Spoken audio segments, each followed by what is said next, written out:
Bonsoir à tous, bienvenue à tous et à toutes.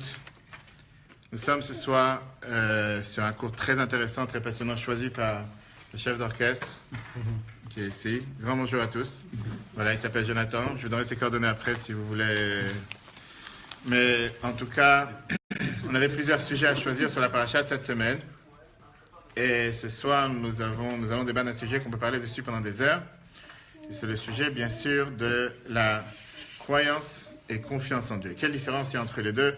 Entre la foi, avoir ce qu'on appelle la emuna, et avoir le bitachon, en hébreu, qui veut dire, emuna veut dire la confiance, et bitachon, la croyance. Mais c'est le contraire. On va voir c'est le contraire ce qui veut dire. Qu'est-ce que ça veut dire je crois en quelque chose? J'ai oublié ton prénom? Leslie. Donc tu peux manger, mais là tu peux répondre. Qu'est-ce que ça veut dire? Qu'est-ce que ça veut dire tu crois? Tu crois? Tu es marié? Non. Qu'est-ce que ça veut dire je crois en quelque chose? Explique-moi la différence entre croire et avoir confiance. C'est une bonne question. C'est pas une question du bac, hein? C'est rien, c'est pas pour la philo ni rien, c'est juste pour avoir une idée. Quelqu'un veut se lancer? Monsieur anti-Facebook? Non mais j'ai pas dit votre nom, ça va? Ruben. D'accord, maintenant vous savez qu'il s'appelle Ruben. Quelle différence entre les deux? Nathalie, quelqu'un, une différence? Quelle différence entre croire et avoir confiance? Mais j'allais plus loin dans le sujet parce que c'est un sujet vraiment riche, qui est, est-ce que je peux être maître de mon destin? Est-ce que j'ai vraiment mon destin dans mes mains? Est-ce que je peux décider mon sort ou pas? Par exemple, pour une personne qui dit je suis pas marié, alors bien sûr quelqu'un a le choix de dire j'ai pas envie de me marier, je préfère rester célibataire toute ma vie, j'ai pas dit que c'est son cas. Mais il y a des gens, est-ce qu'on peut vraiment être est-ce qu'on peut être maître de son destin ou pas? Ou est-ce que non, quelqu'un, il n'a pas le choix. De toutes les façons, il est dans un tracé, il est dans une lignée. Ça a été destiné pour lui de cette manière. Ça a été colorié pour lui de cette manière et il ne pourra pas changer. Et c'est une question très riche en rapport avec la paracha de cette semaine. Parce que dans la paracha, on voit tellement d'éléments. Et on va s'arrêter sur un des éléments majeurs qui nous montre comme quoi, en fonction de comment la personne agit, il a toutes les clés pour réussir, et il a toutes les clés pour ne pas réussir. Quelqu'un, il a toutes les clés pour pouvoir faire en sorte que les choses se passent de la meilleure manière. Bien sûr qu'il faut agir, bien sûr qu'il faut travailler, bien sûr qu'il faut faire, mais il a aussi toutes les clés pour s'assurer qu'il ne va pas réussir. Et c'est ce qu'on va voir ensemble ce soir, par rapport au sujet majeur dans la paracha, qui est pour la première fois, on connaît ce nouveau personnage qui s'appelle Moshe. Jusqu'à présent, il n'était pas né. Jusqu'à présent, il n'existait pas. Il est né dans la paracha de cette semaine. Sa mère a voulu le cacher du fait qu'il y a eu ce mauvais décret avec la solution finale de vouloir se débarrasser du peuple juif en voulant jeter tous les nouveau-nés dans le Nil. On a vu ça dans le cours lundi, que vous pourrez revoir après si vous voulez en replay, même pour ceux qui n'ont pas Facebook. Et sur YouTube aussi, sur l'application eTorah sur Google Play. Dans ce cours, on a expliqué longuement quelle était la raison de vouloir noyer les nouveau-nés dans le Nil. Pourquoi le Nil et pas autre chose? On n'a jamais vu dans l'histoire du peuple juif un de nos oppresseurs qui a voulu noyer des enfants dans un fleuve. Ça, c'était le niveau pour éradiquer le peuple juif de la nature. Mais en tout cas, il est né. Il a été appelé Moshe. La Torah nous dit qu'il minamai meshiteu parce qu'on l'a pêché, on l'a repêché de l'eau. On avance 30 ans, il sort du palais, il a grandi dans le palais. C'était quand même un enfant qui a grandi dans un palais du roi, le palais de Pharaon. Et la première histoire qu'il voit, il voit un juif qui s'est fait frapper par un Égyptien et il dit, fameuse phrase, pourquoi tu tapes telle personne? Il tourne les yeux et il voit qu'il n'y a personne qui est là, qui est niche, et il a fait disparaître l'Égyptien. En 2 mots, il a voulu défendre ce juif qui s'est fait frapper à tort. Le lendemain, il ressort, il voit un juif qui frappe un autre juif, et là il lui dit, Racha, lama takerer. Pourquoi tu tapes ton frère, tu tapes ton ami? Mais l'autre, il lui répond, ah, le orgueil à Taorek, tu veux me tuer comme tu as tué hier. Là, il s'est dit, c'est là où on est cette semaine, il s'est dit, ah, maintenant les gens, ils sont au courant de ce qui s'est passé. Vaut mieux que je prenne la fuite, parce qu'il a eu peur en se disant, si jamais les gens vont se rendre compte, et ça va commencer à faire, pas des fake news, mais des vraies news, mais ça va aller sur WhatsApp et sur Facebook, il va savoir quel pogrom je vais détecter sur Terre, il va savoir qu'est-ce qui va arriver, ça va pouvoir être le plus grand malheur, vaut mieux, je m'enfuis. On avance dans la paracha, on voit comment Dieu il donne à Moshe le devoir d'aller voir Pharaon, d'après le débat, est-ce que c'était un nouveau ou un ancien, peu importe, qu'il a fait ces nouveaux décrets en lui disant de laisser partir le peuple juif. Mais malheureusement, ce pharaon a dit, c'est quoi cette bande de fainéants? C'est quoi ce peuple de gens qui vivent que des acquis sociaux, qui ne sont pas prêts à travailler? On va les faire travailler doublement et triplement. Moshe qui va se plaindre à Dieu à la fin de la semaine en disant, comment ça se fait que tu m'as envoyé avec une mission, et pas seulement je n'ai pas réussi dans ma mission, mais ça a fait que les choses se sont aggravées 1000 fois plus pire. Et Dieu, il finit comme ça la paracha. La semaine prochaine, on verra comment Dieu dit à Moïse, avec quel droit tu te permets de poser une question sur mes chemins, comment je vis sur terre, alors que les patriarches n'ont pas posé de question, toi tu poses une question. Et Moshe qui répond, moi tu m'as nommé pour aller les libérer d'Égypte, tu m'as nommé pour s'occuper de leurs problèmes. En tant que dirigeant du peuple juif, je ne peux pas tolérer, je ne peux pas laisser une telle chose se passer. Voilà, chers amis, en 2 mots, la paracha en revue. Ça, c'était pour la maîtresse, en plusieurs termes et plusieurs sens, qui est devant nous, qui puisse expliquer la paracha à ses enfants, Shabbat, vendredi soir, et leur donner un peu une idée de qu'est-ce qu'on parle ici. Mais on va s'arrêter sur cet épisode avec notre cher Moïse, parce qu'on voit que la Torah, elle est précise. Quand la Torah, elle dit quelque chose, elle ne dit pas les choses en vain. Et si elle le dit, c'est certainement que ça a un sens. Et comme je vous ai dit, la conclusion du cours ce soir va nous montrer comme quoi c'est tellement important la manière comment on pense, la manière comment on parle, et surtout la manière comment on agit. Et pour commencer par la fin, si quelqu'un est dit « je ne pourrai pas », ça ne vaut pas la peine d'essayer. Si quelqu'un est dit « ça va forcément être voué à l'échec », vaut mieux pas commencer à vouloir travailler. Si quelqu'un, on ne parle pas maintenant d'être égoïste, on ne parle pas maintenant d'avoir confiance en soi ou d'avoir une estime de soi en disant « je suis le meilleur, je suis le plus beau, je suis sûr que je vais réussir ». Ce n'est pas de ça qu'on parle. Mais si quelqu'un il pense un instant que de toutes les façons, n'importe quelle chose qu'il peut faire, ça ne marchera pas, qu'est-ce que tu commences? Jette-toi par la fenêtre, je ne dis pas à quelqu'un ici de le faire, mais avance, ça ne sert à rien de faire quoi que ce soit. La pensée positive. C'est pas seulement la pensée positive, comme certaines personnes diraient la positive attitude, qui est énormément important. Mais on va voir que ce n'est pas juste un bon mot, parce qu'aujourd'hui c'est politiquement correct. C'est plus que politiquement correct, c'est que ce que la Torah elle attend de toi, en nous montrant un défaut de ce qui s'est passé chez Moïse. La Torah fait attention de ne pas parler du mal d'un animal non cachère. À la place que la Torah nous dit l'animal pur et l'animal impur, la Torah nous dit l'animal pur et l'animal qui n'est pas pur. Pourquoi? Rashi nous dit parce que la Torah ne veut pas parler du mal d'un animal non cachère. C'était l'explosion, ce qu'on appelle. Et ce qui dérange, c'est quoi? C'est que là, la Torah, à la place de se gêner, elle te dit directement une chose qui s'est passée avec Moshe, qui apparemment ne nous rapporte rien de bien sur le personnage, et surtout qu'on sait qui était Moshe, nous on le sait aujourd'hui, parce qu'on connaît toute la fin de l'histoire. Mais au départ, pas forcément qu'on était au courant. Et on va voir comment c'est énormément important pour nous enseigner comment ne pas faire ce que Moshe il a fait. Et grâce à ça, pouvoir réussir. Sans plus attendre, rentrons dans le texte.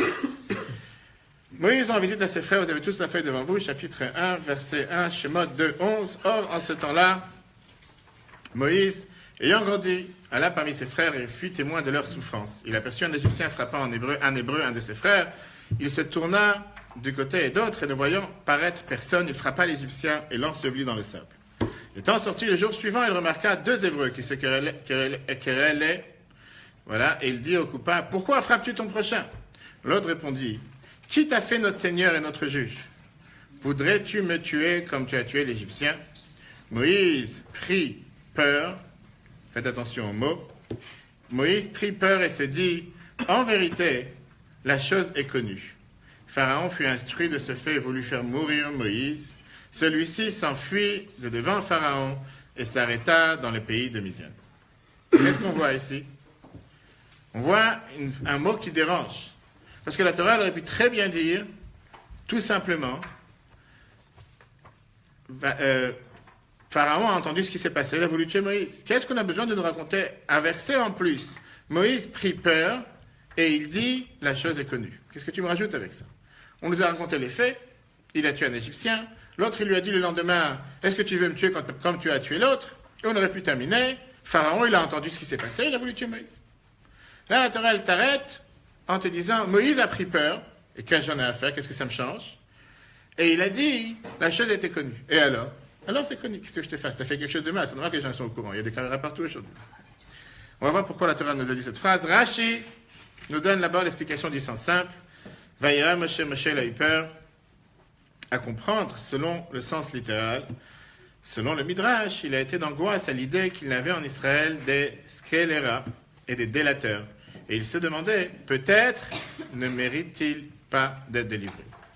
C'est dit, ici on a affaire avec un tel peuple dans lequel on a des gens qui sont tellement des colporteurs et des rapporteurs, et que dès que quelqu'un se fait tuer, tout le monde est au courant, hein, comme si c'est une affaire banale.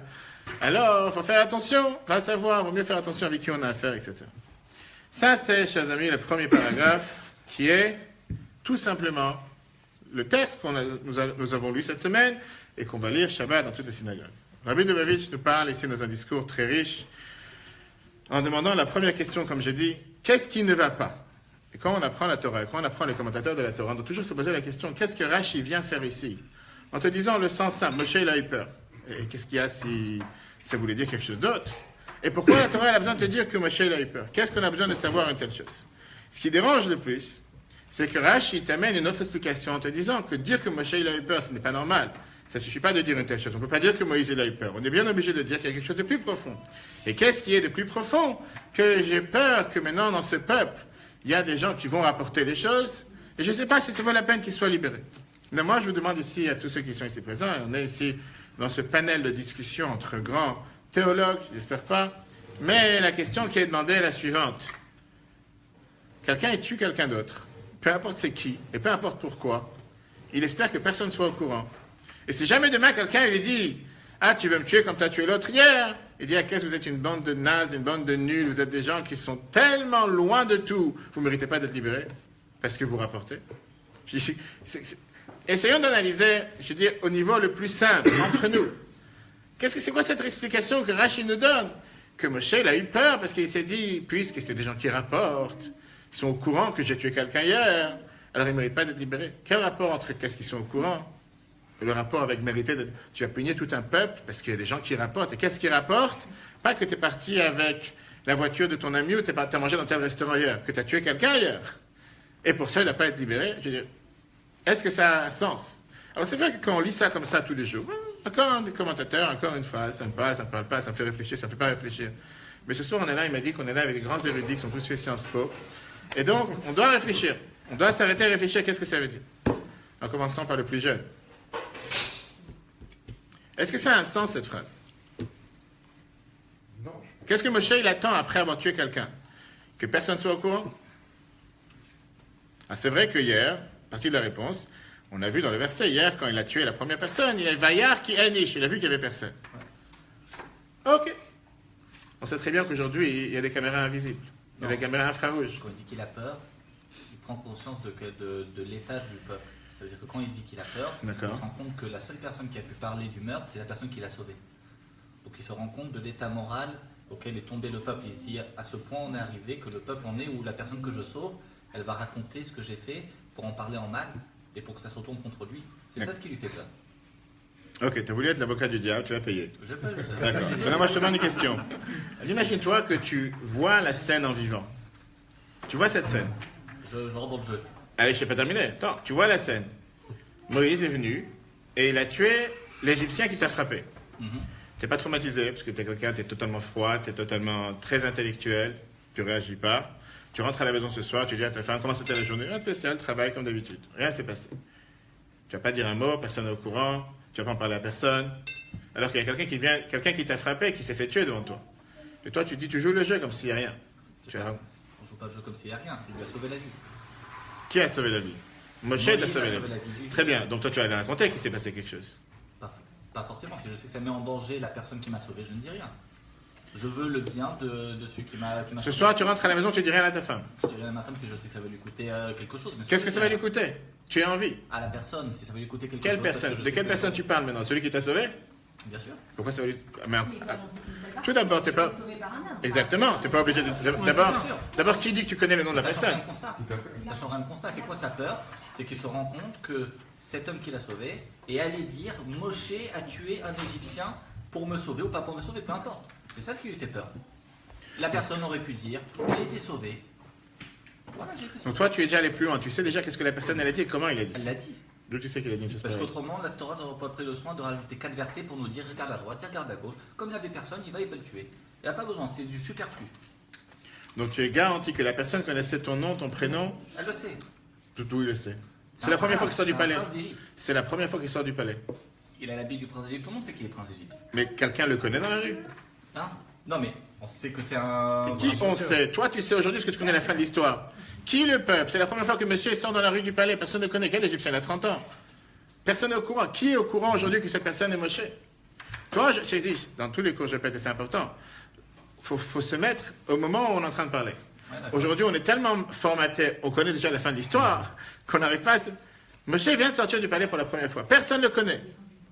Il va, il voit cette scène qui se déroule devant lui, et après, rappelez-moi à la fin, on verra un point énormément important par rapport au fait que Moshe nous a montré qu'on ne peut pas rester sans agir, on doit agir. Mais personne ne le connaît au moment où on parle. Comment la personne connaît qui s'appelle Moshe, qui est un juif, il n'a même pas discuté avec eux. Dans le deuxième cas, là on voit qu'il a dit que tu vas me tuer comme tu as tué ton frère, etc. Premier cas, il n'a pas discuté avec eux. Non, je vais aller juste un point plus loin après les questions. Est-ce que c'est ça qui a fait qu'il s'est sauvé? Qui? Moshe? Non. La Torah te dit, si tu fais attention au texte, Moshe, que Pharaon, il a entendu ce qui s'est passé, il a voulu tuer Moshe. Et la Torah termine et Moshe s'est enfui. Ça veut dire que si Pharaon ne l'aurait pas entendu, Moshe ne serait pas enfui. On parle pas de la fuite, là on parle de la peur. Donc, C'est de Pharaon qu'il a eu peur. Bravo. Non. Il n'a pas eu peur du fait qu'il a tué. Il a eu peur de Pharaon. L'enchaînement n'est pas bon. Pourquoi Si c'est c'est pas le bon? pharaon qui a peur, l'enchaînement n'est pas bon. L'enchaînement devrait être il a eu peur, il a voulu s'enfuir. L'enchaînement de la peur aurait dû être après le fait que Ah, Pharaon a entendu. Tu poses ma question. Où c'est écrit qu'il s'est enfui? C'est ce qu'on dit. Après Donc que la Pharaon- fuite. Qu'est-ce que c'est ce qu'on dit, la le fuite n'est texte? pas liée à la peur.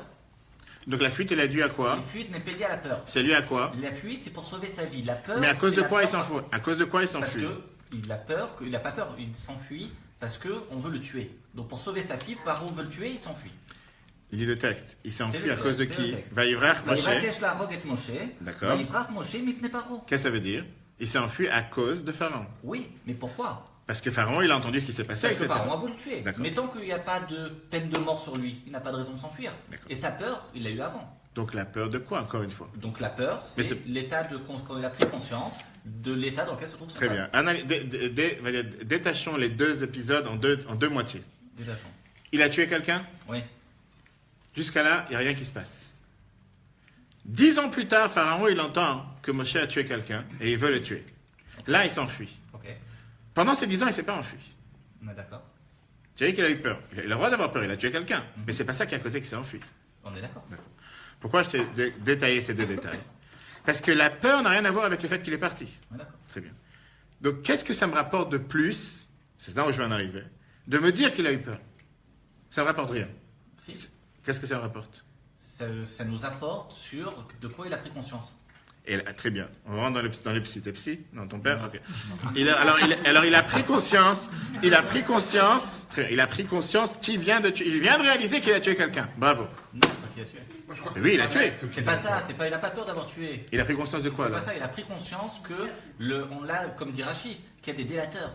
Il a Très pris bien. confiance Oublie que la maintenant personne Rachid, je te qu'il a parle sauvée- dans le texte. Avant Rachid, on va analyser Rachid. Il a pris peur et il a dit les gens ne sont au courant. D'accord. Il ne s'est pas enfui. Il a eu peur. On est d'accord, il a eu peur. C'est tout. Plus tard, à cause du fait que Pharaon l'a entendu et qu'il voulait le tuer, c'est pour ça qu'il s'enfuit. Ce que je cherche à arriver, c'est que si la Torah n'aurait pas dit ce verset, qu'il a eu peur et il a dit que les gens sont au courant, j'aurais manqué quelque chose dans l'histoire. S'il n'avait pas dit, Si la Torah n'aurait pas dit ce verset, Oui. qu'est-ce que j'aurais perdu? on aurait perdu tous les premiers versets qui sont superflus, on n'aurait pas eu d'explication. Explique-moi pourquoi, je ne comprends pas. Parce qu'on n'aurait pas eu besoin de dire regarde à droite et regarde à gauche, il a tué. Après, il y a quelqu'un qui dit. Attends, mais c'est tout à fait normal qu'il manque quelqu'un. On n'est pas à Marseille avec les Kalachnikov. Chaque mot C'est est pas tout le important. Si on aurait pu le déduire d'après, que quelqu'un l'a vu, alors que là on dit, il a regardé, il n'y avait personne, donc D'accord. quand même on rajoute des versets. Il Bon. regarde à droite, il regarde à gauche, il voit qu'il n'y a D'accord. personne, il lui porte la main dessus, il le tue très bien. Après on enchaîne, et il dit, tu vas tuer comme tu as tué l'autre juif, et là il prend conscience, il dit, mais personne m'a vu sauf la personne que j'ai sauvée. Donc il a peur de quoi? Il se dit, mais comment est-ce que la personne que j'ai sauvée peut faire de la délation? Donc c'est ça Très qui lui bien. fait peur. Très bien. Et Et rien. c'est Il tout. a peur Et pour le reste, peuple, et non reste, il reste vivre. Et il reste. bien sûr. Et rien qui Il se n'a pas passe. peur pour sa vie. Très bien. Donc il a peur seulement Il a- qu'il y a des délateurs. Non, il a peur pour l'état moral de son peuple et pour le tafkid qu'il aura à faire en se disant D'accord. est-ce que ce peuple mérite Maintenant, je vais aller plus loin. Et avec ça, on va terminer cette parenthèse. Parce qu'une personne est partie rapporter le fait qu'il a vu un meurtre. Pour ça, tout le peuple est comme ça. Non, c'est pas. La personne qui est de lui le plus redevable dans tout le peuple, Oui. c'est elle qui va lui Mais faire je la peux le pire des comprendre. choses. Mais je peux très bien comprendre que cette personne, elle a passé un traumatisme. Mais pourquoi c'est ce qu'il y a de pire? C'est ce qu'il y a de pire. La personne, elle a passé un traumatisme. Elle vient de voir un La meurtre personne devant qui elle. vous sauve, vous la condamnez. C'est ce qu'il y a Il de pire. savait qu'il faisait partie du peuple hébreu. De qui tu à ce parles? moment-là, La personne ou Moïse. Moshe? Non, pas forcément. Ah, il Ah, savait pas, quand Moshe, oui, Moshe, c'est pour ça qu'il l'a sauvé. Ouais, Parce il que savait c'est qu'il préféré faisait par un déjà Égyptien, bien partie, sûr. ouais. Mais je dis encore une fois, dans l'idée, tu as 100% raison. Même dans la finalité, le fait que Rashi vient dans cette explication des délateurs. Mais ce que je veux dire par là, c'est que, au final, je ne pense pas que si on va dire que Moshe il a raison de penser que tout le peuple sont des délateurs parce que une personne qui a été mélangée dans l'histoire, qui a vécu ce traumatisme, Faut pas est généraliser partie. sur- Exactement. C'est pas pour ça que tout le peuple sont des délateurs. Ah, là, on est déjà sur l'explication de Rachid. Bah, je suis rentré dans ce que toi tu dis que toute sa peur. Pourquoi il a eu peur? Parce que tu dis que toute sa peur, c'est du fait qu'il y a des délateurs. Bien sûr. Et moi, je te dis, je suis pas forcément d'accord avec ça. Ah, on peut pas être d'accord, D'accord. bien sûr. D'accord.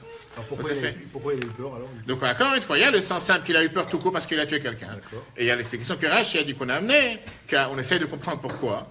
Parce qu'apparemment, ce verset ne nous rapporte rien. Et Rashi te dit, non, il a eu peur parce qu'il y a eu des délateurs. Et moi, je te dis, s'il a eu peur parce qu'il y a eu des délateurs, qu'est-ce que t'en fais un monde du fait que, il est parti raconter? Pourquoi tu dis que tout le peuple, etc. Mais, comme on a dit tout à l'heure, si la Torah te raconte une telle épisode, si la Torah te raconte une telle histoire, certainement, c'est bien de montrer ici de quelque chose de beaucoup plus profond.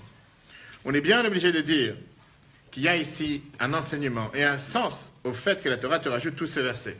Pour te dire qu'il a eu peur, pas seulement qu'il a eu peur, mais que ça a agi sur son esprit, comment il va fonctionner, comment il va réagir tous les jours, même si ce n'est pas pour autant qu'il s'est enfui. On va voir dans le deuxième verset, dans le deuxième paragraphe, que ce n'est pas le seul dans la Torah qui a eu peur. Pas seulement ce n'est pas le seul. À chacun d'entre nous, on a cette promesse divine que Dieu nous protège chaque jour. On demande à Dieu de nous protéger tous les jours. Mais personne, ici en tout cas sur la table, pas, que je ne suis pas au courant, Dieu est venu le voir en direct, face à face, et lui a dit, je serai avec toi, n'aie pas peur, je te protégerai, etc. Et on va voir que dans la Torah, il y a eu 3 personnes que Dieu leur a promis en direct, pas avec un rêve dans la nuit ou quoi que ce soit, qui sera là pour eux, et ils ont eu peur. Donc c'est plus de la confiance, c'est de la. On va y arriver. Regarde le texte. Midrash. Est-ce que cette peur était justifiée?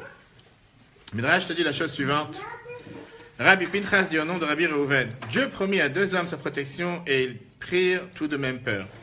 L'élu des patriarches et l'élu des prophètes. L'élu des patriarches, c'est Jacob. Dieu lui dit, je serai avec toi. Et il eut pourtant peur. L'élu des prophètes, c'était Moïse. Dieu lui dit, car je serai avec toi. Et il dut lui dire par la suite, ne le crains pas. On ne dit ne crains pas qu'à une personne qui a peur. Et donc on a ici 2 personnages que Dieu vient et leur dit n'aie pas peur, et néanmoins ils ont peur. Et la question qu'on veut comprendre ce soir, est-ce que leur peur est justifiée ou pas? Si Dieu il vient te voir et il te dit n'aie pas peur, je serai avec toi, je suis présent pour toi, comment tu peux avoir peur? Est-ce que c'est un manque de confiance en Dieu? Ou bien c'est comme les gens ils disent, Dieu c'est Dieu et business c'est business? Je peux poser une question? Bien sûr. Pourquoi est-ce que le Midrash, pour évoquer la peur de Moshe, ne ramène pas ce verset de la peur? Il ramène un autre verset de peur. J'ai pas compris. Là, le Midrash, quand il dit Oui. Altira Auto, quand il parle de Moshe. Oui. Parce qu'encore une fois, ici, au moment précis, là on parle de Og, mais on parle de la suite bien sûr. Ici, au moment précis, il n'y a pas un accord de promesse de Dieu envers Moshe. Au moment où on parle, pour l'instant. Alors, pourquoi est-ce que. D'accord. C'est tout. Donc on ne peut pas ramener un. C'est juste qu'on te montre. Donc ça ne va pas expliquer cette peur-là. On n'a pas fini. Attends, on commence. On n'a pas fini. On avance. A priori, ça ne devrait pas expliquer cette peur-là. On avance. On n'a pas fini. À la fin, tu auras l'explication. Attends, on avance. On avance. Ok. Et donc, chers amis, on doit expliquer c'est quoi, pourquoi ces deux ils ont eu peur. Et on a ici 2 épisodes, 2 approches différentes. On a le Asachal sur Bereshit qui vient et qui te dit très simple. Ainsi est la conduite des justes. Même en ayant une promesse divine, ils restent sur leur garde. Pourquoi? Viens la Gemara Brachot, elle te dit. Gemara Brachot, chapitre 4, page 4a. Jacob prit peur. Il dit, peut-être que la faute entraîna la fin de la protection. D'abord, on est d'accord sur le fait que Dieu leur a donné une promesse. Dieu leur a clairement dit, je serai là avec toi. Alors pourquoi ils ont pris peur si Dieu leur a promis? Parce qu'ils ont dit, peut-être qu'on a fait quelque chose qu'il ne fallait pas. Et la protection est partie. Et donc, on a une approche qui vient te dire que malgré que Dieu leur a promis qu'ils devaient avoir cette confidence, cette certitude, que rien n'allait leur arriver, pas forcément qu'ils vont être protégés. Peut-être qu'ils ont fait quelque chose de mal. Une deuxième Donc, approche, c'est dans la nature de l'homme de ne pas être confiant. malgré qu'ils ont eu cette promesse. Donc ça, c'est une approche qui vient les dédouanier de cette peur. D'accord. Il y a une deuxième approche qui est totalement radicalement opposée. Et il vient et te dit le Yefet Toar à côté, vous avez dans la colonne de gauche. il ne faut pas suivre leur exemple. Ils ne devaient pas avoir peur. Viens là, il fait Torah sur le Midrash et il te dit, ça qu'ils ont eu peur, c'est quelque chose de mal. Ils n'auraient pas dû avoir peur. Et vient le Télim 112 et te dit la phrase suivante. Son cœur est ferme, plein de confiance en l'Éternel. Si tu as confiance en Dieu, tu ne peux pas avoir peur. Si tu as peur, ça veut dire que tu n'as pas confiance. Ça n'existe pas dire, je crois en Dieu, mais j'ai peur. Si Dieu il est venu et il t'a dit, n'aie pas peur, et toi tu as peur, ça veut dire que tu n'as pas confiance en Dieu, tout court. Tout dépend de quoi on a peur. On parle de Dieu maintenant. Là, il a peur de ne pas être à la hauteur de la confiance. C'est pas ta femme qui t'a dit, t'inquiète pas, il y a la tempête, va rien t'arriver. C'est Dieu qui te l'a dit, non, en direct. Une seconde. Dieu est venu te voir en direct, même si certains considèrent leur femme comme Dieu, avec mes respects, mais je pense pas que c'est le cas.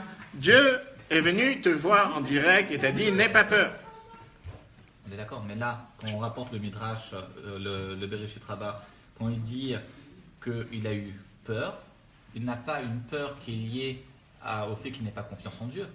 Il a une peur qui est liée à son comportement. Il se dit peut-être que je ne mérite pas. Peut-être que j'ai fauté. Tu parles de quelle colonne, droite ou gauche? À droite. À droite. Ça, c'est leur SFL. Il s'est dit peut-être qu'ils ont fait une faute et pour ça ils ont eu peur. C'est une approche. Moi je te parle de la deuxième approche. Mais c'est pas juste la deuxième approche. Je suis pas d'accord avec la deuxième approche. Très bien. Donc toi tu as pris la colonne droite. Je prends la colonne de gauche. Non. Mais ça veut dire que la peur n'est pas liée à un manque de confiance. Par rapport à la première approche. Non, même pas. La deuxième approche, comment est-ce qu'il justifie Regarde le effet Torah. Il ne faut pas suivre leur exemple, ils ne devaient pas avoir peur. Oui, mais comment est-ce qu'il lie la peur au manque de confiance? Parce qu'encore une fois, Dieu est venu, il t'a dit n'aie pas peur. Il t'a pas dit à condition que tu fasses pas de faute. Non, mais ça dépend quelle est la source de la peur. Encore une fois, on va voir quand on va avancer. Si Dieu te donne une condition préalable en te disant je te protégerai à condition que... Tu as raison que si tu ne pratiques pas cette condition, automatiquement, on va prendre l'exemple plus loin, puisque tu veux l'avoir maintenant.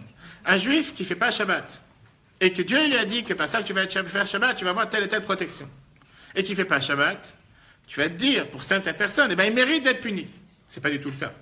La Torah vient et te dit, Dieu n'a jamais dit que si tu fais ce que Dieu lui demande, tu es protégé, et si tu ne fais pas, tu n'es pas protégé. Dieu, il a dit qu'il protégera chacun, peu importe de ce qu'il fait ou ce qu'il ne fait pas.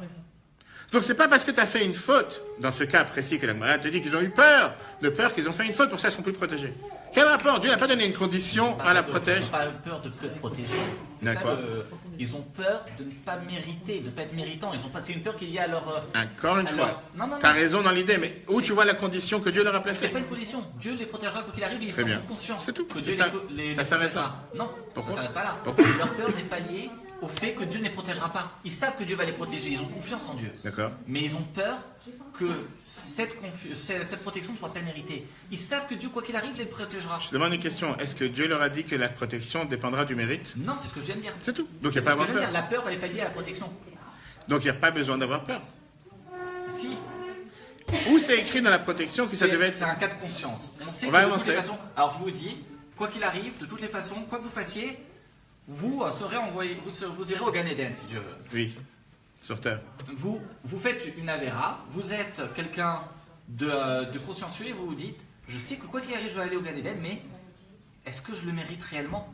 Vous avez peur de ce que vous venez de faire, vous avez peur de ce que vous venez de faire, de ce que vous venez de réaliser, vous dites, c'est pas bien ce que je viens de faire, je prends peur de la faute que je viens de faire. Il y a des personnes qui sont sans doute plus méritantes qui pourraient ne pas y aller, et moi, c'est ce que je viens de faire, quand je sais le châtiment que normalement ça requiert, vous prenez peur. Mais pour autant, vous n'avez pas moins confiance en Dieu, vous savez que Dieu vous l'a promis, vous l'aurez. La peur n'est pas liée à la confiance. Fin d'année civile, les présidents américains et les présidents du monde en général, ils vont chercher à gracier un certain nombre de prisonniers. Les plus grands tueurs, violeurs, cambrioleurs, etc. Est-ce que ces gens-là le méritent? Non. Ils ont une peine de tant d'années, ils doivent finir leur peine et ils ne le méritent pas. Pourquoi ils sont graciés? Parce que le président, vu ce qu'il a décidé sur un quota, qui va décider comme Obama par exemple, la dernière année de sa présidence, il a gracié 1950 personnes, dont des tueurs, dont des violeurs, dont des cambrioleurs. Et il a décidé qu'ils ont fait déjà la moitié de leur peine, ou peu importe sur quel critère, parce qu'ils ont une femme malade ou un enfant malade, ou peu importe. Ils ne méritent pas. Graciés, ils sont graciés. Par rapport à ce que tu viens de dire, c'est exactement la même chose. Peut-être que dans ta conscience, pas forcément je mérite. Mais c'est là que la Torah te dit, je t'ai pas demandé qu'est-ce que tu penses. Moi, je te dis ce que moi, je te promets. Je t'ai dit que tu seras protégé, point barre. Je t'ai pas mis de condition. Ça dépend pas de ton mérite. Ça se peut que j'allais te dire plus que ça. Mais il a le droit d'avoir peur. Une seconde, je vais te dire l'inverse contraire. Je vais te dire le contraire. S'il y a une personne qui pense qu'il mérite quoi que ce soit, il est sur la mauvaise planète. Parce qu'en vérité, nous tous, en tout cas je parle pour moi, on mérite rien. On est redevable déjà le matin en se levant, en respirant, on est déjà redevable. Alors, on va reformuler. Comment est-ce que le Yefetoir lie la peur à la confiance? Ce n'est pas lié. Comment il le lie? Dans le texte, ce n'est pas lié. Comment est-ce qu'il arrive à lier il ne faut la pas, confiance je te dis ce qu'il te dit à la l'Yefetoir une seconde. Il ne faut pas suivre leur exemple, Très bien. car ils ne devaient pas avoir peur. Très Point bien. barre. Ça veut dire, en étant clair, si Dieu il vient et te dit, je te serai avec toi, je te protège, tu peux dormir les yeux fermés, tu peux sauter du 10e étage, rien ne va t'arriver. Pourquoi? Parce que Dieu est venu te voir en direct et t'a dit, je serai avec toi, n'aie pas peur. Yaakov, dans quel cas on parle précisément Yaakov, qui est parti, que Dieu lui a dit, je serai avec toi où tu seras, je te garderai, je te protégerai, ou je martyrerai. Comment tu peux oser après avoir peur et même envoyer des gens pour aller voir qu'est-ce qui se passe avec son frère s'il vient avec des armes, des armées, pas des... De quoi je me mêle? Dieu t'a dit, je te protège, je te protège. Dehors les yeux fermés, il ne va rien t'arriver. Que tu mérites pas, on ne rentre pas dans le débat si tu mérites ou pas. On rentre dans le fait que Dieu t'a donné cette promesse, ça s'arrête là. Il n'y a pas à commencer à rentrer, mais peut-être tu ne mérites pas. Pense que tu as envie. Si maintenant il a un problème d'une infériorité quelconque, il doit aller voir un psy. Et il va lui donner un sentiment en lui expliquant que puisque sa mère et sa grand-mère, son grand-mère était tordue, pour ça il agit de cette manière. Mais quel rapport avec la promesse que Dieu lui a donnée sans condition quelconque? Cette promesse est une promesse. C'est pas lié. Ok. Il n'a pas dit je n'ai plus confiance en Dieu. Il n'a pas dit je doute, Chas Shalom. Il dit j'ai peur. Il a le droit d'avoir peur. C'est une sensation qu'il a immédiatement. Il a un effet de peur. Après, il ne dit pas pour autant qu'il n'a pas confiance en Dieu. On va avancer. Après, tu vas voir comment ce que le Yefetoar te dit, c'était faux. C'était pas correct. Continuons dans notre quête sur la confiance. Et pour comprendre, qu'est-ce que ça veut dire la phrase qu'on a dit dans Tehillim, Nachon libo batuar b'Hashem, qu'on aurait dû avoir totalement confiance en Dieu. C'est là qu'on doit comprendre ce qu'on a dit tout à l'heure, le débat qu'il y a entre bitachon et emuna. Quelle est la différence entre bitachon et emuna? D'un côté, analysons ce qu'a dit Stéphane. Qu'est-ce qu'il y a de mal en quelqu'un qui se dit je ne mérite pas? Rien de mal. Il a le droit de dire je ne mérite pas. Je sais que je n'ai pas fait les choses correctement comme j'aurais dû faire. Je sais que je ne fais pas les choses à 100% comme Dieu l'attend de moi. Et peut-être vraiment je ne mérite pas. Qu'est-ce qu'il y a de mal en pensant une telle chose? Et d'ailleurs, leur Asserka te dit clairement qu'ils ont eu raison de penser comme ça, en se disant peut-être qu'on ne mérite pas. Qu'est-ce qu'il y a de mal en pensant une telle chose? Bitachon, c'est 1000 fois plus fort que Emouna. Qu'est-ce que ça veut dire bitachon? Qu'est-ce que ça veut dire que j'ai un bitachon? Qu'est-ce que ça veut dire que j'ai cette confiance, cette certitude? Certitude qui est beaucoup plus forte que croyance. J'ai une certitude que c'est ce que Dieu va faire concrètement. Je suis tellement garanti, j'ai tellement cette certitude que j'ai aucune crainte. Le livre Vat al-Vavot qui nous explique c'est quoi le bitachon. Il dit que bitachon, ça veut dire, comme on va voir après, dans le chiffre 3, le bitachon, ça veut dire que je suis tellement calme, tellement serein, j'ai sur qui m'appuyer, qui va faire la meilleure des choses, j'ai tellement confiance en lui, je suis garanti que qu'est-ce qu'il va faire, ce sera le meilleur. Après, on peut débattre d'où vient une telle certitude. Pour qui tu te prends pour être avec une telle garantie et savoir que rien va t'arriver. Mais en tout cas, ça c'est ce que ça veut dire bitachon.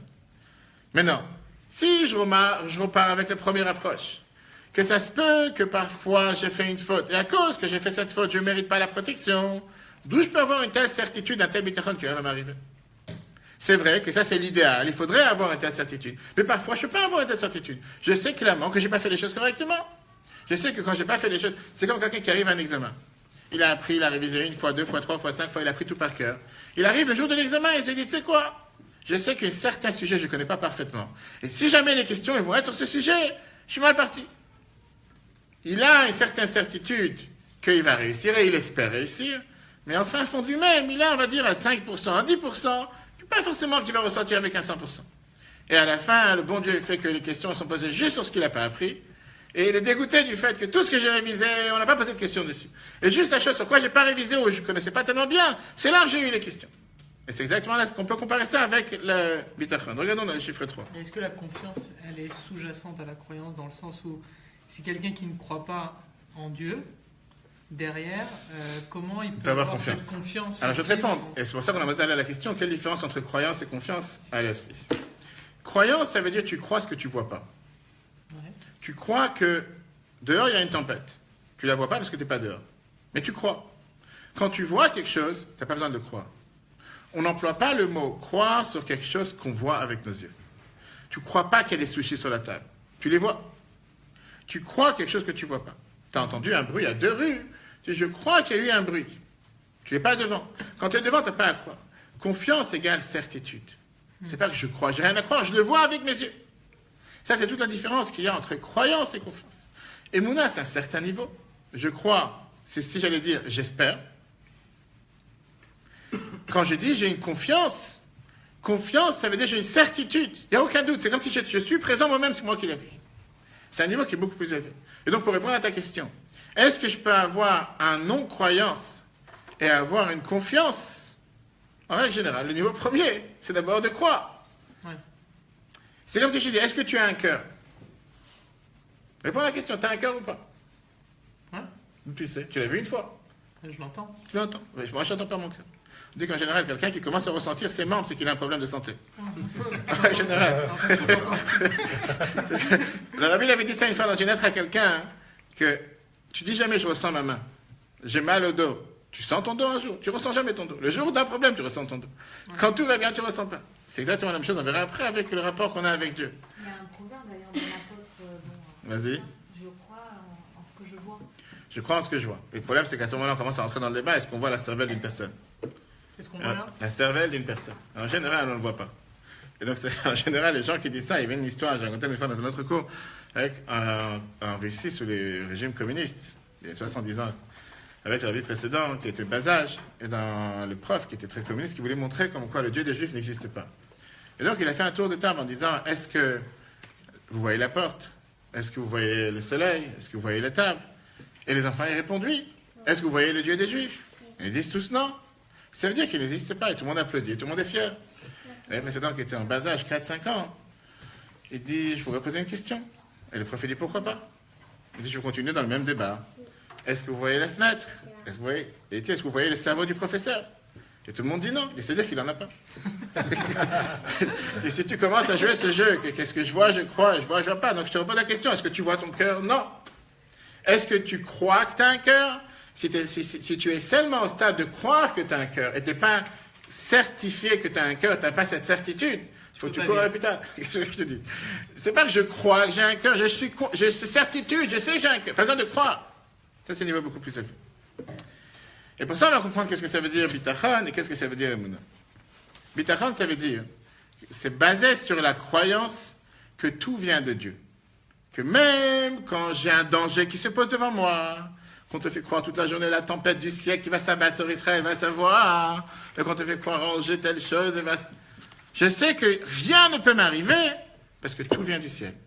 Et donc, je suis avec une tranquillité totale pour 2 raisons. Première raison, c'est sûr que Dieu va me sauver de ce problème. Et si jamais Dieu ne va pas me sauver, ça veut dire que je mérite de recevoir une claque. On peut apprendre ça de 2 côtés. Je peux dire, je suis avec une totale tranquillité que rien ne va m'arriver. Et je peux dire, si jamais il y a quelque chose qui va m'arriver, tant pis pour moi, je le mérite. Comme dans la première approche, d'où ils se sont dit, c'est vrai que j'aurais dû être protégé, je n'ai pas été protégé parce que je le mérite. Et donc, apparemment, premier abord, on peut avoir cette explication qu'il n'y a pas de contradiction l'un avec l'autre. D'un côté, j'ai totale confiance en Dieu que rien ne va m'arriver. Et si jamais quelque chose va m'arriver, à ce moment-là, qu'est-ce qu'on peut faire? C'est certainement que j'ai dû faire quelque chose qui, comme on était là avec l'examen, je n'ai pas révisé un sujet. C'est normal que s'il y a eu des questions sur ce sujet, je ne les connais pas. Sauf que ça n'est en aucun cas le mot bitachon, comme on l'emploie par rapport à la croyance en Dieu. Clair ou pas? Tu dors déjà? Ok, regardons le truc. Mais bitachon dans le sens aujourd'hui, c'est un lien ou pas? Bitachon, la sécurité, tu parles? Bien sûr. C'est-à-dire que tu es Le tellement fait garanti que que rien Dieu va t'arriver, que la preuve, tu vois, que les roquettes ils tombent sur Israël du matin jusqu'au soir, et que c'est comme la pluie, même les champignons ils poussent pas. Je dis, on se rend pas compte. C'est une parenthèse, mais on se rend pas compte. Le seul pays au monde où tu as des roquettes qui tombent à longueur de journée les derniers jours, les dernières semaines, et chaque fois sur un terrain vide, sur un terrain vague, ça n'a pas explosé. On cherche où elle est. Va savoir, mais c'est un pays normal. Si quelqu'un il ose dire qu'il n'y a pas la protection divine sur Israël, il a un problème. Comment on peut penser un instant qu'il y a ici quelque chose de logique et quelque chose de normal? Regardons le 3. D'abord, le Chovat el-Baba dans Shara Bitachon, qui est la base du Bitachon, te dit la chose suivante. L'essence du Bitachon de confiance et la tranquillité d'esprit par la confiance. Son cœur s'en remettra entièrement à celui en qui il a confiance, ayant la certitude que celui-ci lui fera le bien et que le jugera nécessaire. Viens, le Rabbi te dit, la confiance, bitachon, n'est pas seulement la croyance que Dieu peut l'aider de le libérer de son problème. En fait, la confiance que Dieu agira effectivement ainsi pour son bien. Il en est persuadé, à tel point qu'il est parfaitement serein et ne se soucie guère. Il est tellement confiant, il a une telle confiance qu'il se dit que rien ne va m'arriver. Sauf, comme on l'a dit tout à l'heure, et si jamais il y a quelque chose qui lui arrive, il se dit, ça veut dire que certainement je le mérite. C'est une épreuve. Mais c'est pas vrai. Pourquoi c'est pas vrai? Parce que si on fait attention à ce qu'on vient de dire dans les chiffres 3, c'est écrit clairement qu'il a confiance que Dieu va lui faire ce qu'il faut, peu importe de ce que la personne fait ou pas. Il n'y a pas de condition préalable au fait que Dieu il te dit, comme c'est écrit dans les psaumes, aie confiance en Dieu, et Dieu va faire pour toi. C'est pas écrit à condition que tu mérites. Qui a rajouté ce détail? C'est écrit nulle part. D'après ce qui est écrit dans Chovat Alavot, c'est écrit clairement que Dieu il te dit, aie confiance en moi, je serai présent pour toi, et c'est écrit nulle part à condition que. Ça c'est moi qui rajoute, c'est pas écrit une chose pareille. Et comme j'allais dire de l'autre côté, s'il y a une personne qui peut oser venir dire Dieu me le doit, il doit aller voir un psy. Parce que Dieu ne doit rien. Tu vas aller voir un psy? Non, une seconde. C'est très révélateur de la mentalité israélienne. Ah, on y arrive. Qui a des très fortes croyances, mais qui ne croient pas en Dieu. Ils ont un très fort bitachon, je trouve, confiance en eux, confiance en la vie, très positif, etc. Mais bon, la confiance en Dieu. On va y arriver. On va débattre de ça après. Tu as seulement, on va dire, une minorité du peuple juif, des vrais pieux, des vrais tzadikim qui peuvent dire qu'il n'y a rien qui peut leur arriver. Parce que si tu vas d'après l'esprit, qu'on a expliqué tout à l'heure, pour vous dire ce que Stéphane a dit d'après le Sechel, qui est que si quelqu'un il a fait une erreur, il ne mérite pas forcément la croyance, la protection de Dieu. Je peux clairement dire aujourd'hui que 99,9% du peuple juif ne mérite pas la protection de Dieu. Parce qu'on fait tous des erreurs. On est tous humains. Et on a tous le droit à l'erreur. Et Dieu n'attend pas de nous d'être parfaits. Donc ça veut dire que d'après cette explication, seulement 1% peut-être du peuple juif mérite sa protection. Ça n'a pas de sens de dire une telle chose. Pas seulement ça n'a pas de sens, c'est quelque chose qui est écrit nulle part. C'est écrit nulle part que le bitachon doit dépendre du fait que la personne soit méritant. Et s'il a un manque de mérite, ou il a quelque chose qui ne va pas, il n'a plus le droit d'avoir cette protection. Ou c'est écrit une telle chose. Et si on dit une telle chose, ça veut dire que 99% du peuple juif ne mérite pas d'avoir la protection de Dieu. Et ça, c'est une bêtise qui n'est écrite absolument nulle part et ça n'a pas de sens. Maintenant, on peut poser la question du côté inverse. Qui dit que quelqu'un qui ne mérite pas mérite d'être protégé? Parce qu'en réalité, pourquoi il mériterait? Il ne fait pas ce qu'il faut. Quand on racontait une histoire, j'ai raconté, je crois, dans le cours d'un histoire, il y a un juif qui est parti voir le rabbi dans les années 90. Et qui lui a dit que c'est écrit dans la Torah tel mot, 3 mots, et c'est l'acronyme du mot rachat, qui veut dire c'est quelqu'un qui est un mécréant, quelqu'un qui est mauvais, etc. Et il faisait allusion à une personne. Le rabbi lui dit, comment tu peux parler comme ça? Le rabbi dit, un juif qui se lève le matin de Kippour, qui se rase la barbe, qui prend son petit déjeuner, qui prend la voiture, et qui va à la synagogue pour 2 heures. Et après 2 heures, il s'ennuie parce que les discours du rabbin sont tellement longs et ils n'ont pas de sens. Il retourne à la maison. Il a fait une énorme mitzvah aux yeux de Dieu, d'être présent 2 heures à la synagogue pendant qu'il peut en train de prier. Est-ce que c'est ce que chacun ici doit faire? 100% non. Il dit, comment tu peux dire qu'un tel juif c'est appelé un rachat? Il a fait 2 heures qu'il pourra à la perfection. Ce qu'on veut dire par la 5 encore une fois, venir et dire que tu mérites la protection en fonction de ce que tu fais ou pas, ça veut dire que personne n'a pas pu mérite la protection de Dieu pour être clair. De l'autre côté, pourquoi quelqu'un qui fait pas tout à 100%, comme nous tous, de ce que Dieu il attend, on mériterait d'avoir sa protection? On va voir la réponse juste après, mais d'abord dans le texte. Il fait certaines choses. Très bien, mais alors encore une fois, si tu as révisé pour l'examen, tu connais. Tu n'as pas révisé, mais tu ne connaîtras pas. Regarde, viens, c'est 3. terrible, on n'est pas dans les comptes de Dieu, personne ne peut savoir ce qui est important aux yeux de Dieu, pas important aux yeux de Dieu, ce qui est important pour l'un n'est pas important pour l'autre. C'est ultra dangereux de s'aventurer sur ce terrain-là. On n'est pas sur ce terrain. Non, puisque c'est... On n'est pas sur ce terrain. On est sur ce terrain-là. Pourquoi on est sur ce terrain? Celui-ci mérite par rapport à ce qu'il a fait et l'autre mériterait pas Mais par rapport à ce qu'il n'a pas 100%, fait. chacun de nous. On ne sait pas ce que Dieu attend. Une seconde. Dieu demande au peuple juif les 613 commandements, oui ou non? Il demande, il nous laisse le libre arbitre de les faire ou ne pas les faire. Mais c'est ce qu'il demande au peuple Ce juif? n'est pas une injonction. Très bien. Dieu, c'est ce qu'il demande au peuple juif? C'est une règle de vie, oui. On vous donne. C'est une règle de vie. Bien Dieu sûr. il a donné la Torah pourquoi? Pour la faire. Si on veut, pas pour la faire, si on veut. Qu'est-ce que ça veut dire si on veut? Ça veut dire qu'on a le libre arbitre. Ça veut dire que Le- j'ai une le choix. seconde, Si je veux, j'ai Cent la possibilité de ne pas faire. Très bien. 100%, il a le droit de faire en sorte que la personne ait ce qu'elle a besoin ou pas. Il n'a aucun devoir. Il n'a aucun devoir d'appuyer sur un bouton tous les matins pour que le soleil se lève. Il n'a aucun devoir de faire en sorte que chacun d'entre nous se lève le matin, ouvre les yeux et respire. Il n'a aucun devoir de faire en sorte qu'une personne arrive sur Terre et naisse vivant. On parlait tout à l'heure de naissance. Il n'a aucun devoir de faire quoi que ce soit qu'une personne soit présente sur Terre et dise « tu me dois ». Mais personne ne lui demande. Personne lui dit. Bien sûr tu qu'on me dois. demande. Bien sûr qu'on Personne demande. lui dit, tu me dois. Par la force des choses... On remercie. Une seconde. Il y a une personne ici qui dort, qui va dormir ce soir, qui ne veut pas se réveiller demain matin. Mais c'est pour ça qu'on est reconnaissant. On remercie quand on Mais se réveille. tu parles de deux On personnes dit, différentes. Une seconde. Non, Tu non. dis, d'un côté, une personne choisit de ne pas faire ce que Dieu lui demande, mais qui dit Modani. On ne parle pas de la même personne. Moi, je te parle de cette personne-là, qui a décidé de ne pas faire ce que Dieu lui demande. Néanmoins, il se dit, j'attends impatiemment, parce que j'ai des rendez-vous demain après. Il a un projet pour le prochain 6 mois, pour le prochain an, pour le prochain 10 ans. Il n'est pas dans cette réalité-là. On va y arriver. Il n'est pas du tout dans cette Viens en réalité-là. avance, on va y arriver. Une seconde, je te répondrai, on va y arriver. Ok. Chavad al-Vavot. L'essence du bitachon, confiance, c'est la tranquillité d'esprit par la confiance. Lui, on a vu ça. Son cœur se remettra entièrement à celui qui a confiance, ayant la certitude et celui lui fera le bien qui lui jugera nécessaire. Bien, le Rabbi te dit, la confiance, bitachon, n'est pas seulement la croyance que Dieu peut l'aider et le libérer de son problème. En fait, il a la confiance que Dieu agira effectivement ainsi pour son bien. Il en est persuadé à tel point qu'il est parfaitement serein et ne se soucie de aucune manière. Première approche qu'on a dit tout à l'heure dans le chiffre 4. La confiance, bitachon, est fondée sur la croyance que tout vient de Dieu. L'homme sera donc serein en tout état de cause. Soit aucun mal ne doit lui arriver. Il est alors certain que Dieu le tirera d'affaire. Soit il ne mérite pas l'aide de Dieu et ses punitions lui est due. Mais, comme on l'a dit, alors on ne peut pas dire une telle chose. Parce que si on dit une telle chose, ça veut dire que 99% du peuple juif ne mérite pas d'avoir la protection de Dieu. Parce que si chacun de nous dit, j'aurais dû avoir la protection, mais comme je n'ai pas fait ce qu'il faut, je ne suis pas méritant. Donc la majorité du peuple juif n'est pas méritant, donc ça veut dire que Dieu ne protège pas le peuple juif. On ne peut pas dire une telle chose, parce qu'on voit clairement que Dieu protège le peuple juif à chaque instant. Alors la question est à l'opposé. Puisqu'on ne fait pas ce qu'il faut, chacun d'entre nous à son niveau, à sa manière, comment on est méritant de la protection de Dieu? Pour ça, on va avoir une histoire qui a été racontée par le Tzemar Tzedek. 4e rabbi de Chabad, 3e rabbi de Chabad. Une fois, il y a quelqu'un qui est venu le voir et qui lui a dit qu'il y a une personne gravement malade dans sa famille. Et il lui a demandé de prier pour lui. Le Tzemar Tzedek lui a répondu, Tracht gut, wird sein gut. Pense bien et tout ira bien.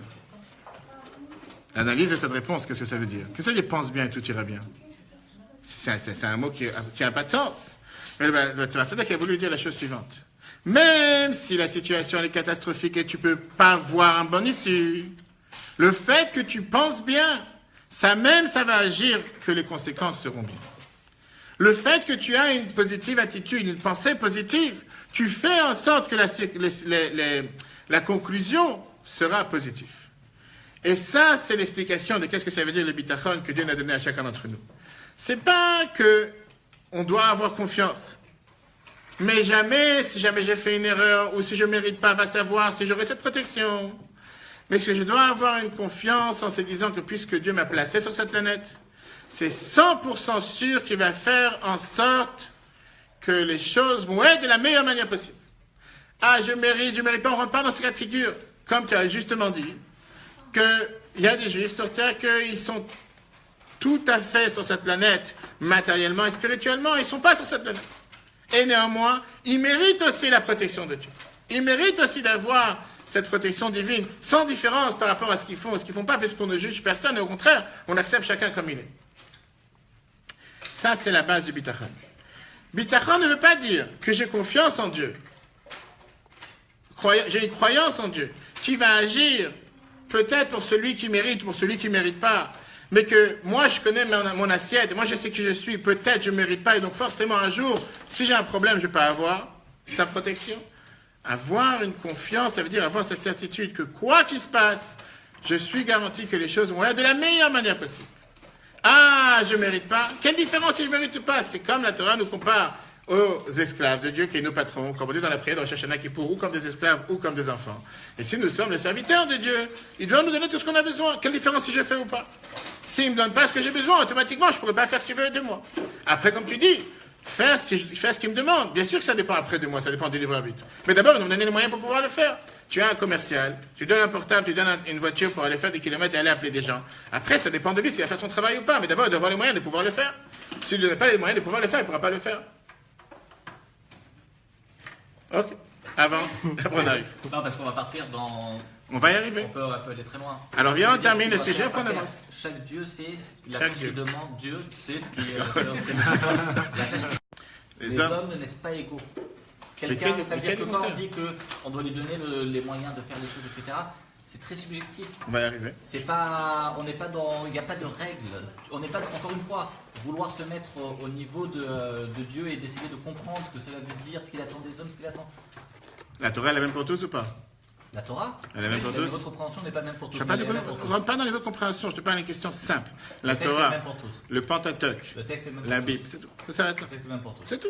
La Ça s'arrête là. compréhension n'est pas la même pour tous. Mais qu'importe la compréhension maintenant. La Torah, elle te dit qu'il faut mettre les Ce que tefilines. l'on en Prenons fait- un exemple. Ce que l'on en fait n'est pas pareil pour tout Une le monde. seconde. La Torah, elle te demande de mettre les tefilines pour les hommes. Mhm. Est-ce que chaque homme juif a le devoir de mettre les Pour tefilines? les hommes, Je te demande une question. Les tefilines, c'est pour les hommes, oui. Oui, 100%. Tu vas entendre le débat après. Ta mère sera arrachée, tu mets ta femme, te mettra arrachée. Pour l'instant, c'est pas le cas. Mais Tu prends C'est-à-dire un que- exemple, une seconde.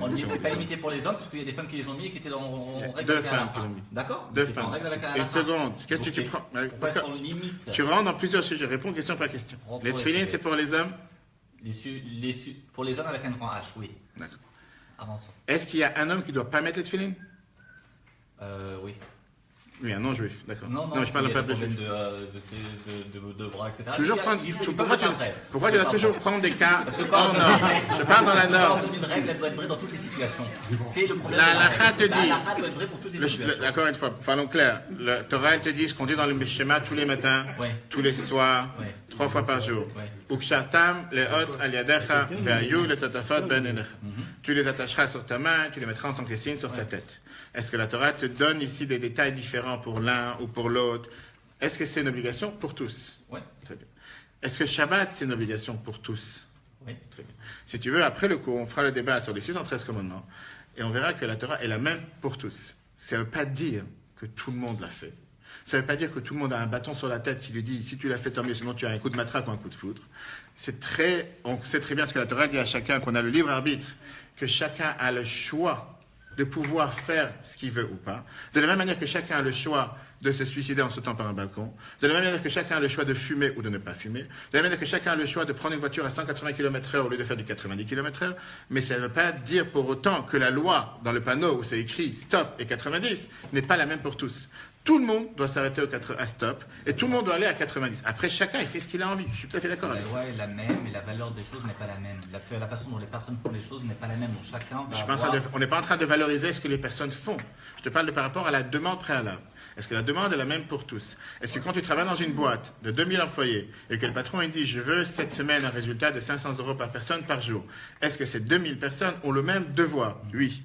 Est-ce que les 2000 vont le faire? Pas forcément. Chacun en fonction de ses circonstances, de son terrain, des gens qu'il va contacter. Mais le devoir est le même pour tous. Tu ne vas pas dire c'est en fonction. Non, le devoir il est le même pour tous, sans différence. Ok. On avance. 4. On n'a pas répondu. On n'a pas posé de question. C'est pas grave. On est parti avec. Adin, la confiance, c'est quoi? Regardons dans les 4. Est fondée sur la croyance que tout vient de Dieu. L'homme sera donc serein en tout état de cause, mais ça on a déjà dit. Regardons dans le 5. Définition de la confiance. La réponse est Tzedek à une personne lui demandant de prier pour une personne gravement malade. Pense bien, tout ira bien. On comprend de ces paroles que le fait, même de penser bien à la confiance, produira des bons résultats. Un bien clairement identifiable en tant que tel. Et d'ailleurs, c'est ce qui est écrit dans Tehillim, psaume 55. Décharge-toi sur Dieu de ton fardeau et il prendra soin de toi. Vient le rabbi dit la chose suivante.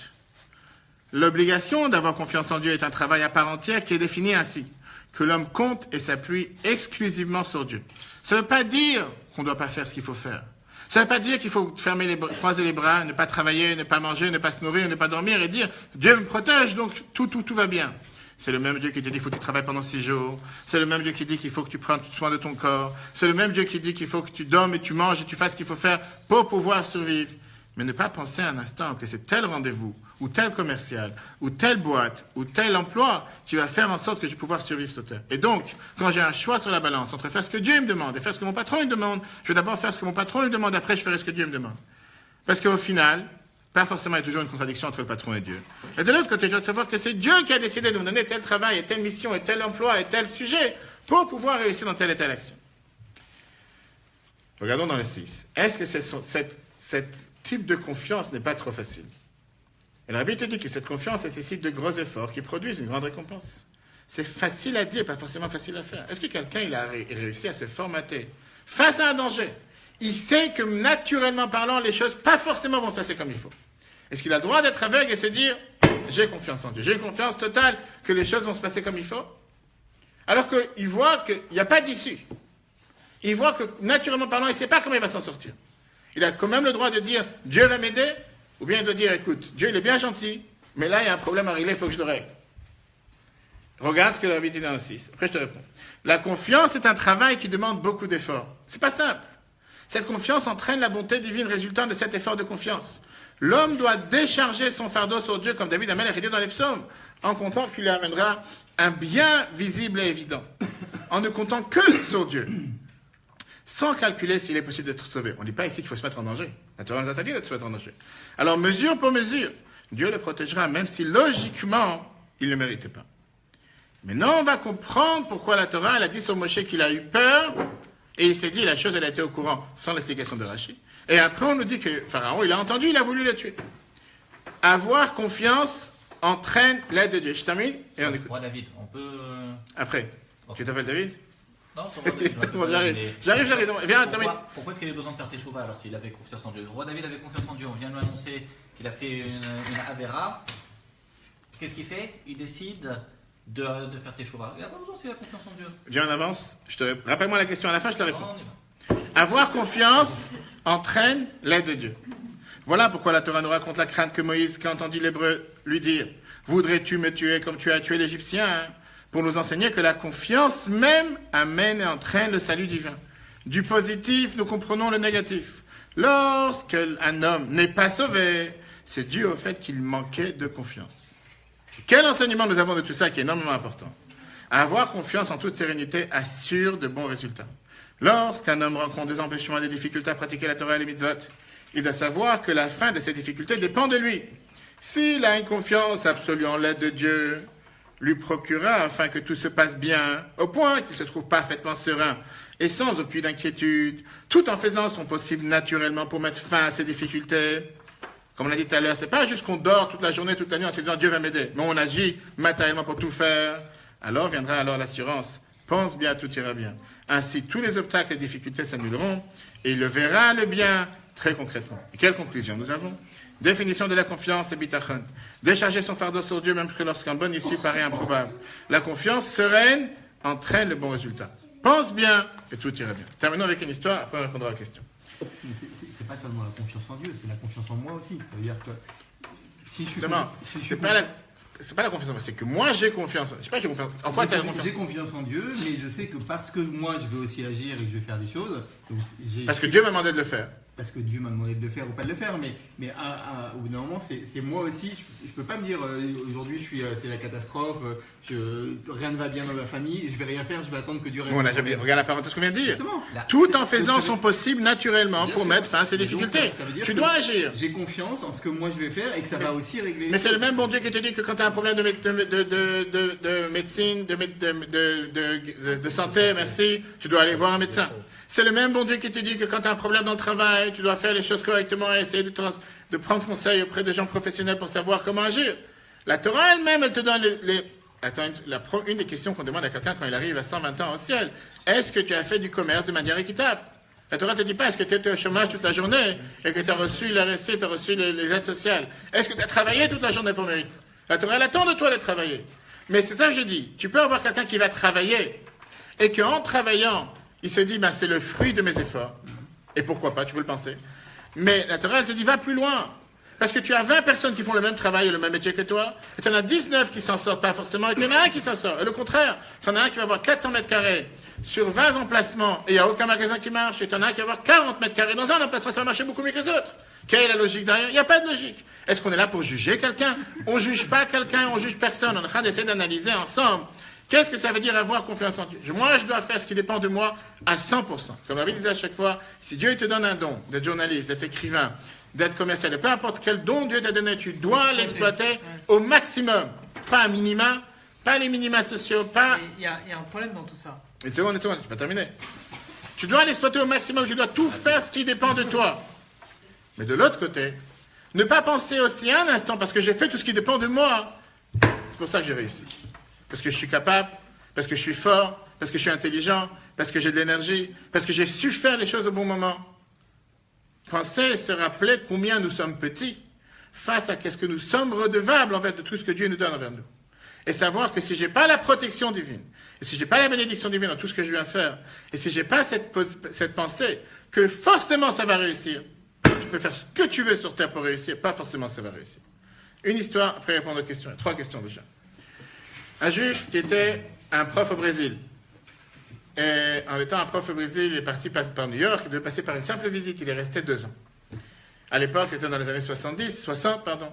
Il n'y avait pas comme aujourd'hui ni Facebook, ni WhatsApp, ni les messages instantanés. Il reçoit une lettre de sa mère, d'Israël, à New York, qui lui dit que son père a eu une crise cardiaque. Faites savoir la nouvelle, c'est comme le verset qu'on a dit tout à l'heure. Moshe a eu peur. Et qu'est-ce que je fasse avec? Il est à New York, il reçoit sa lettre, qu'est-ce que tu veux qu'il fasse? Du moment que sa mère a envoyé la lettre, jusqu'au moment où il a reçu, c'est passé quelques jours. Il voit la lettre. Il se dit, en plus que sa mère la folle, elle a envoyé une lettre de New York, d'Israël à New York. Il va savoir. Quelques jours sont passés, où son père n'est plus vivant. Clairement, qu'est-ce que tu veux qu'il fait crise cardiaque? Il écrit dans l'histoire comment il raconte. Si vous voulez, après, je vous envoie le lien à la vidéo. Il la raconte lui-même. Et il dit, je ne savais plus quoi penser. Donc il s'assoit, jeudi après-midi. Et il écrit une lettre au rabbi. Il est à New York. Il écrit au rabbi, il écrit, voilà, j'ai reçu une lettre de ma mère. Il reçoit une lettre de sa mère qui lui dit que son père, il a eu une crise cardiaque, une situation critique. Il demande au rabbi une bénédiction pour une bonne guérison. Mais il dit, je ne sais plus quoi penser. Il est réaliste. Pourquoi il ne savait pas si son père était mort ou pas? Attends, sa mère, elle lui dit que son père a eu une crise cardiaque, je ne sais pas, il y a une semaine. Le temps que la lettre est arrivée à New York, c'est déjà passé une semaine, elle va savoir combien de temps à l'époque. Le temps qu'il reçoit la lettre, sa mère a dit qu'il y a une situation critique. Elle va savoir, laisse tomber, ça se fait que c'est terminé, qu'est-ce que tu veux qu'il fasse? Il a reçu la nouvelle, qu'est-ce que tu veux qu'il fasse? Il n'avait pas comment appeler. Il écrit la lettre au rabbi. 1 heure après qu'il a rentré la lettre au bureau du rabbi, à l'époque, le rabbi ne répondait pas tous instantané. Le rabbi, il envoie la réponse par son secrétaire, qui le cherche. Et le rabbi, il écrit comme ça, ou le pelle, en hébreu, ça veut dire c'est étonnant. On n'arrête pas de parler, pense bien, et tout ira bien. Et voilà que tu es mis devant le fait. Et tout d'un coup, on oublie tout ce qu'on a appris. En 2 mots, le rabbi a fait le dire. Pense bien et tout ira bien. Le rabbi dit, je te mentionnerai sur la tombe de mon père, comme il avait l'habitude de dire. Il a placé à la fin de la réponse. Ok. Le soir, jeudi soir, il reçoit un coup de téléphone de sa mère. Il s'attend pire. Sa mère qui l'appelle et qui lui dit, je voulais t'annoncer la nouvelle, papa, il a ouvert les yeux. Situation critique. Depuis 1 semaine, il s'attendait au pire. Okay. Le lendemain après-midi, il passe devant un type, celui qui connaît la synagogue du rabbi. Et le rabbi, il sort de son bureau. Et lui, il court, il voulait faire savoir peut-être la nouvelle au rabbi. Et il rencontre le rabbi.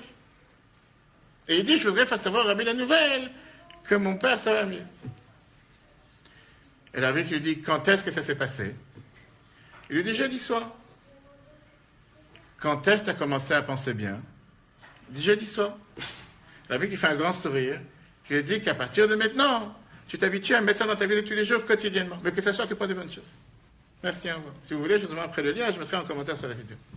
C'est une histoire, parmi tant d'autres. Est-ce que ça veut dire qu'il ne faut pas aller voir un docteur? Est-ce que ça veut dire qu'il ne faut pas, quelqu'un il a un problème de santé, il dit, je pense en Dieu, j'ai confiance en Dieu, il ne va rien arriver. Non, on doit prendre les meilleurs docteurs, on doit agir comme on est, faire tout ce qui dépend de nous matériellement pour que les choses soient de la meilleure manière possible. Mais est-ce que pour autant, on a le devoir de penser de manière pessimiste? Est-ce qu'il faut penser de manière négative? Viens, la paracha de cette semaine te dit, pourquoi Moshe, il a eu le devoir, il a eu le besoin de s'enfuir à cause du fait qu'il a eu peur. S'il n'aurait pas eu peur, Pharaon n'aurait pas entendu la nouvelle, Pharaon n'aurait pas voulu le tuer, il n'aurait pas eu besoin de s'enfuir. Voilà la réponse pourquoi la Torah te rajoute tout un verset entier, alors que ce verset n'a absolument rien à faire ici. La Torah te dit que Moshe, il a eu peur, et il s'est dit, les gens, ils sont au courant. Je ne sais pas dans l'explication du Midrash. Viens, la Torah continue en te disant que Pharaon, il a entendu ce qui s'est passé, il a voulu tuer Moshe, Moshe, il a dû s'enfuir. Pourquoi la Torah te rajoute ce verset pour te dire que le fait qu'il a eu peur, c'est ça qui a fait qu'il a dû s'enfuir. S'il n'aurait pas eu peur, Pharaon peut-être n'aurait pas entendu, ou peut-être il aurait entendu, il n'aurait rien fait, parce que ce n'est pas la première tuerie qui a existé en Égypte. Et il n'aurait pas eu besoin de s'enfuir. C'est une vision. C'est une vision, c'est pas celle de Rashi et c'est pas celle de... Parce qu'au contraire, Shivim Panim la Torah. On n'est pas obligé de faire seulement la vision de Rashi, on n'est pas obligé seulement de faire la vision des autres. Et bien la Torah, elle t'apprend comment on doit agir dans la vie de tous les jours. Qu'on est comme maître de son destin. Et comme le Zohar dans Parashat Tetzaveh te dit la phrase suivante, que quelqu'un qui pense positif quand la situation est la plus noire, Dieu dit c'est pas possible. Avec tous les problèmes qui lui arrivent, il pense positif. Je dois faire en sorte que la situation devienne positive. Quelqu'un que la situation est positive, et il trouve toujours de quoi râler, de quoi se plaindre, parce qu'on a toujours de quoi... Dieu, le Zohar dans Parashat Tetzaveh te dit ça, Dieu dit, avec tout ce qu'il a, combien il trouve le moyen de quoi se plaindre, je m'assurer qu'il ait de quoi se plaindre. Et donc, la conclusion, c'est qu'on est maître de son destin, on est maître de son sort. Quand quelqu'un il pense positif, les choses deviennent positives. C'est aussi la manière dont tu vois les choses. Quelqu'un qui est tout le temps en train de se plaindre, il a beau avoir les meilleures personnes du monde, etc., il trouvera toujours le truc qui ne va pas dans ce qu'il a. Mais c'est pour ça qu'il a toujours de quoi se plaindre. Bien sûr, mais c'est ça. Mais je dis, c'est un cercle vicieux. C'est une manière de C'est un cercle vicieux. Oui, mais quelqu'un qui est toujours en train de se plaindre, ça veut dire qu'il cherche, qu'il faut qu'il se plaigne. Alors, comme quelqu'un qui cherche toujours le bien, même s'il a plein de problèmes, il va trouver le truc bien en fait qui fait que ça va lui permettre d'avancer. Et ça va faire qu'il va avancer. Exactement. Quand quelqu'un il se lève le matin avec une attitude positive, il est tellement plus, je dis, pas réussi, il est tellement plus fructueux, effectif, merci, dans sa journée que quelqu'un qui se lève en se demandant qu'est-ce que je fais sur cette planète. Si quelqu'un il se dit, mes parents m'ont dit que je suis arrivé par accident, je ne sais pas pourquoi je dois fêter mon anniversaire, il faut qu'il retourne sur une autre planète. Si quelqu'un il se dit, Dieu m'a donné, je vais raconter une histoire, j'ai parlé avec quelqu'un la semaine dernière, quelqu'un qui est vraiment dans une situation, de santé critique, quelqu'un qui a commis une erreur à l'âge de 16 ans, et qu'aujourd'hui il est assis sur le canapé et il ne fait plus rien. Il ne travaille pas, il fume des joints toute la journée. Sa mère m'a dit, viens parler avec lui. Je t'en supplie, viens essayer de voir parler avec lui, etc. Et moi je rentre dans la chambre, et je lui dis, comment ça va, qu'est-ce qui se passe, on discute pendant 1 heure. Il me dit, j'ai des remords, ce que j'ai fait à l'âge de 16 ans. Que je ne peux pas m'en sortir de ça. C'est comme le diable qui me suit et je n'arrive pas à m'en sortir. Je dis, sache une chose. Aujourd'hui, tu as 30 ans. Parce qu'il me dit, Dieu me cherche. Depuis ce que j'ai fait à l'âge de 16 ans, Dieu, certainement, il est derrière moi. Va savoir ce qu'il veut de moi. Je dis, tu penses vraiment que Dieu, c'est quelqu'un qui a un coup de matraque dans la main, une matraque dans la main et qui cherche à te frapper, qui cherche à te faire du mal. Si tu penses vraiment que Dieu voulait se débarrasser de toi, ça fait 16 ans qu'il serait débarrassé de toi. Ça fait 14 ans. Tu es là aujourd'hui. Dieu t'a donné une mission sur terre. Dieu t'a donné un devoir sur terre. Tu as une mission tellement importante. Remplis ta mission chaque jour. Le fait que tu es présent parmi nous et tu es là, ça veut dire que tu as un devoir à faire sur terre, puisqu'il n'y a pas une personne en trop sur terre. Et il n'y a pas une personne qui n'a pas de devoir à faire sur terre. Certainement que tu as ta mission à faire, tu as ton devoir à faire. Et par ça que tu vas remplir ta mission, tu vas être pas seulement bénéfique pour toi-même, mais tu vas donner le plus grande satisfaction aux yeux de Dieu. Et ça, c'est ce qu'on apprend chacun d'entre nous. Bien sûr que tu as quelqu'un qui peut se lever le matin et peut râler sur tout. Mais à ce moment-là, il faut qu'il change de planète. C'est tellement plus facile de vouloir regarder sur le côté négatif. Et quand quelqu'un il veut trouver les points noirs, il peut toujours les chercher, les trouver. Mais quand quelqu'un il veut regarder sur les points positifs, même si c'est un seul point positif sur tellement de choses négatives autour, mais s'il se focalise sur les points positifs, il finira par avoir un deuxième point positif. Et surtout, grâce à ça, il aura un autre point positif. Pas convaincu. Très bonne soirée. Je suis convaincu. Pensée positive, par excellence. Chers amis, très bonne soirée à tous. On va couper le live et on continuera le débat. Si vous voulez, je mettrai le lien. Ben, vas-y, tu peux dire bonjour. Ben, dis bonne soirée, RF Top. Bienvenue. Et si Dieu veut, on continuera le débat juste après tous ensemble.